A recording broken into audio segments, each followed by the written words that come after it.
Welcome back to my channel. So it's a random Wednesday and I went for my morning walk. I'm still in my morning attire. Yes, I love blue. So I'm doing a reflection while I'm walking about an event that happened on Saturday. And the reason why it's so important for me to reflect is because I just want to share some lessons I learned that can help someone understand how powerful our thoughts are.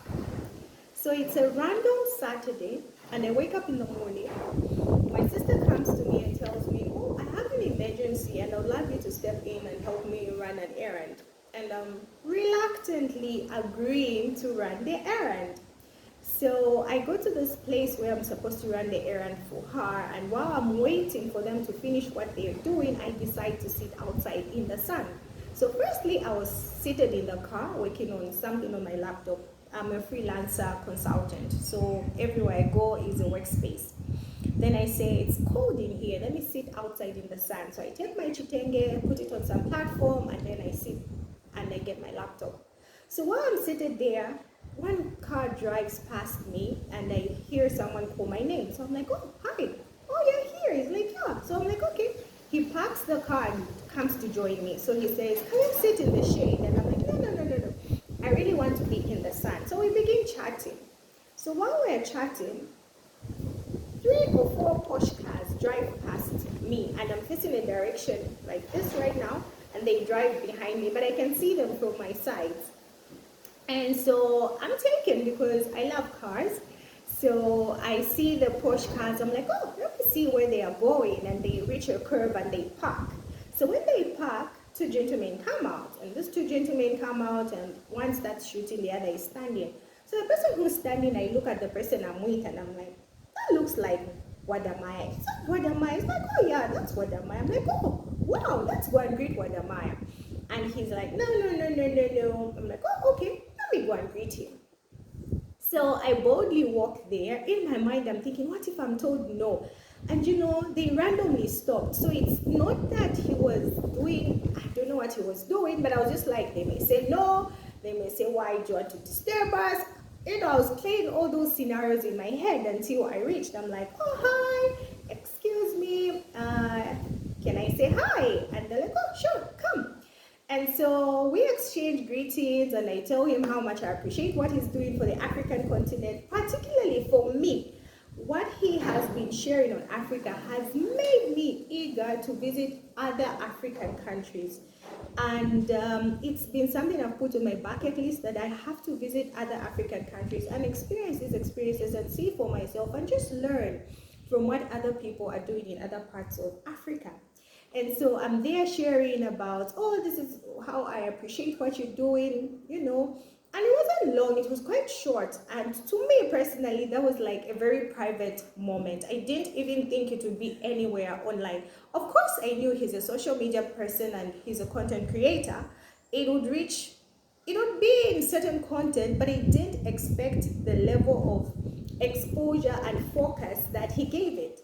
So I think it's Sunday in the evening and I received a WhatsApp message from a good friend of mine who I hadn't spoken to in a long time, and he's like, "Oh, spotted."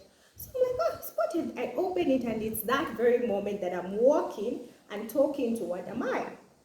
And he broadcast, I didn't even know what he said after I walked away. I only got to learn it after watching the video where he says, "Oh, I appreciate the love in this country. There is so much love." Now, let me stop right there. When I look back at this little encounter, it had such a huge impact on me.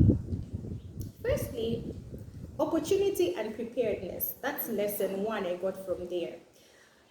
We need to, or I need to, or you need to intentionally prepare yourself for the opportunities you want. It was random. I didn't prepare. I didn't know. I just felt I had to appreciate the African son who is working so tirelessly to make us see this different side of Africa and realize that we are not different people. We are the same. Even these boundaries we have are colonial boundaries, but when you think about us, we're just one. And so this person who is preaching this word through the stories he's telling, I was just like, I need to appreciate this person. But now, this is something I had told myself way back. When I watched Wode Maya's videos, thoughts would cross my mind like, oh, it would be nice to meet this guy and just tell him like what he's doing is a great work for Africa. So now, the moment it happened, and I walked up to him, because I already had it in my mind that when I find an opportunity to meet this person, I'm going to tell them how I appreciate the amazing work they're doing for the African continent. And I think that is so important for people to be aware, to know that I am appreciating you living you and expressing yourself as your authentic self is having a positive impact on me. Now let me take this a bit further. The next lesson I learned was I realized and saw quantum entanglement really playing out in front of my eyes. And so someone will ask me, Prisca, what's quantum entanglement? So quantum entanglement is simply ideas that you have coming to life in real time. It doesn't end up as an idea in your head, but it plays out in real life and in real time.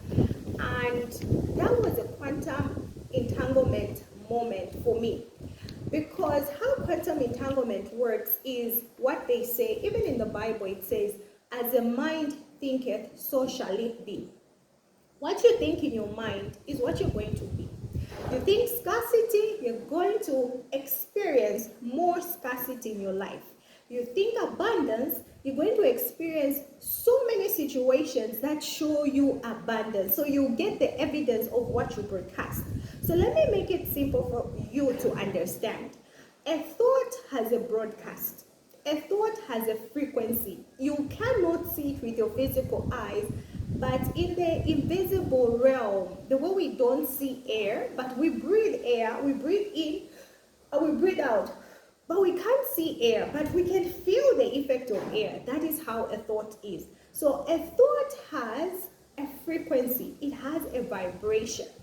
And once you think a positive thought, you're going to align with every other positive thought, which is being thought by everyone around, even in other parts of the world. And so what happens is there's some form of collision of positive thoughts happening, which is going to cause what people call synchronicities. So you find, oh, this positive event happened, another positive event happened, so you just see good things unfolding in your life. But it starts from what you broadcast. So as a man thinketh, so shall he be. I have read many books trying to understand this concept. I've read The Secret. I've read Neville Goddard. I've listened to Florence Scovel's Sheep. I've listened to different podcasts who try to break down the law of attraction, The Secret, and all those things. And everything, when I put them together, they're trying to say the same thing that the Bible is saying. As a man thinketh, so shall he be. So if you broadcast happiness, you're going to receive more happiness. You broadcast more negativity, you receive more negativity. So where do you start the reaction of the reality you want to live? You start it in your mind. You have to ensure that you manage the thoughts that are crossing your mind. Don't allow random thoughts to come to your mind and you just entertain it, whatever thought it is. You can cut the thought loop. So what I realized was the way that Wode Maya portrayed the video, he focused on love because that's what he felt in that moment.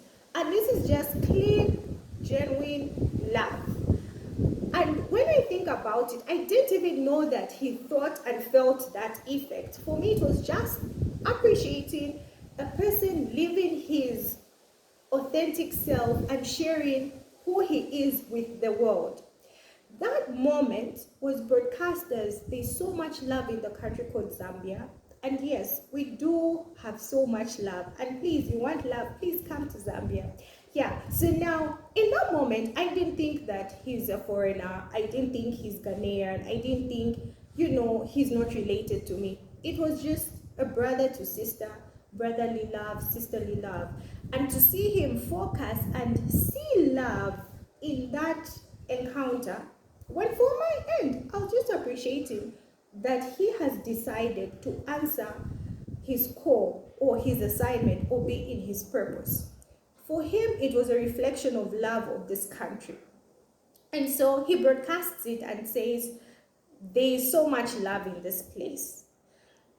I'm surprised because my end of meeting him was just to appreciate him. Just to appreciate him. I didn't have anything to give him. I did nothing. I didn't even think of like getting a picture. All those things were not in my mind at that moment. I just said, let me say thank you for this person and what he's doing. So now learn to be prepared for opportunities. I think I have started a very provoking thing that I'll provoke you today. Begin with gratitude. Begin by being thankful for what you already have. And also, whatever you ask for, believe you receive and be grateful to God. The way Jesus thanked God before he fed the 10,000, have that same gratitude attitude. Be grateful. Show love.